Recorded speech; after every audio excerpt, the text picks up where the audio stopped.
ఎలా ఉన్నారు? ఈ సమ్మర్లో పిల్లల్ని తీసుకొని జర్నీలు చేయాలంటే చాలా కష్టం. ఎందుకంటే ఆ హీట్కి అస్సలు ఉండలేరు అనమాట.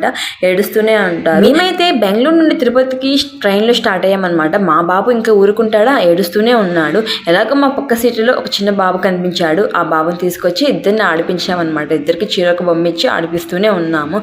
తర్వాత ఒక స్టేషన్లో ఆ బాబు దిగిపోయాడు. ఇంకా మాకు తప్పుతుందా, మేమిద్దరం చీరో సైడ్ కూర్చొని నేను మా వారు మా పిల్లాన్ని ఆడిపిస్తూనే ఉన్నామన్నమాట. కొంచెం సేపు ఆడుకుంటాడు, పడుకుంటాడు, అల్లరి చేస్తూనే ఉన్నాడు. చాలా కష్టం అండి ఈ సమ్మర్లో పిల్లల్ని తీసుకొని జర్నీలు చేయడం.